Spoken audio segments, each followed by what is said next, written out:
Humans, I'm the Dead Set, and I want to walk you through unlocking the super secret Moo level in Minecraft Dungeons. Unlocking this level can be a little troublesome because you need to first complete the entire game on the default difficulty before you can even get started.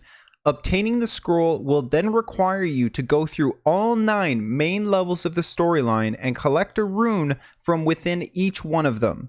But don't worry, I'm going to show you exactly where those runes are so that you can hammer this out in less than an hour. Before we get started, it's important that you have, of course, beaten the game on the default difficulty, and then, while at the camp, go down to the southeast corner and use the jump pads to gain access to the church.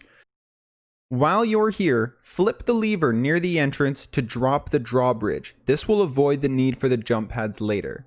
Now head inside and go all the way down the needlessly long room until you reach the end and interact with the center golden plate on the wall. The runes will not show up in the following locations if you skip this step. If you would like to tackle the runes on your own, then you can interact with the painting of the dog before leaving for a clue as to where the next rune might be located. Otherwise, let's move on to our first location. Creeper Woods is where we're going to start. To locate the rune on this level, all you have to do is follow the mission markers until your objective is to free the villagers. There should be 5 of them that need to be saved at this point in the mission. This is how you'll know that you are at the right part of the map. In the bottom corner of this location, there is a very noticeable man-made stone structure. Nearby, you can see some cobblestone blocks, and inside of these blocks, there is a button. Pushing this button will reveal a doorway.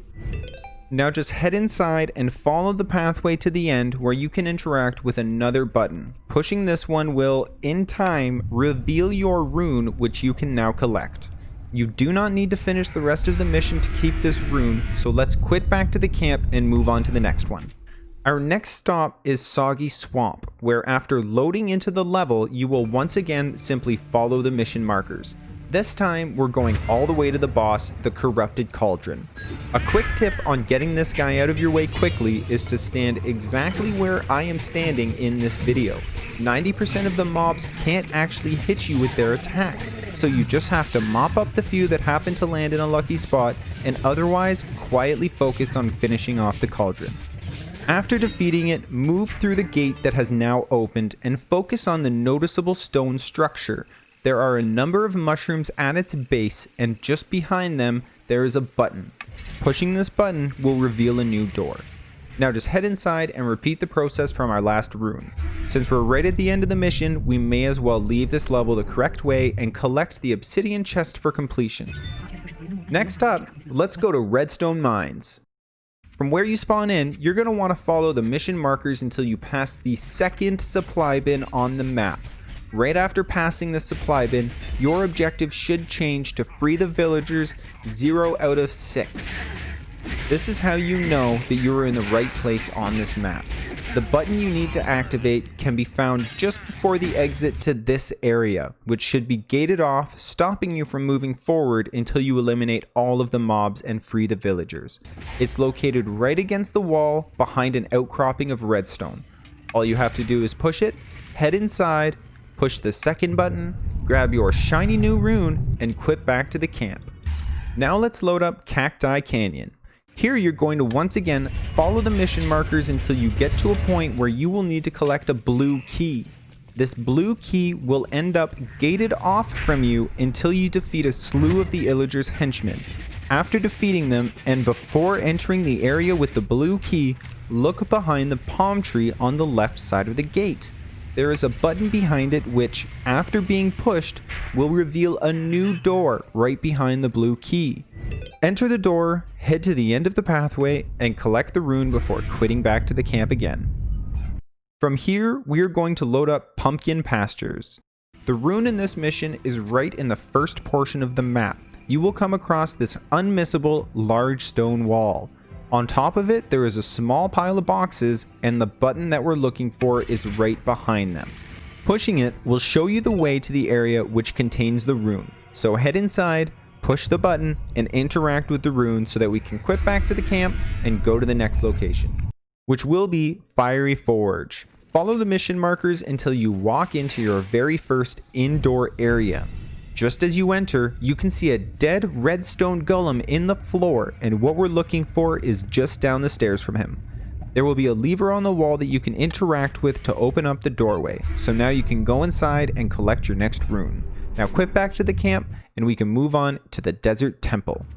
Just like a lot of the other levels that we've played, we're going to be following along with the mission markers until we come across a gate in our way that requires a golden key. Head down the pathway on your right like you normally would to get the key. Interact with the lever to drop the wall, and then walk past the key to this corner of the area where you will find another lever. Interact with this second lever and a portion of the wall will drop into the ground, revealing a new doorway for you to enter. Go inside and collect the rune as you normally would, and then quit back to the camp yet again.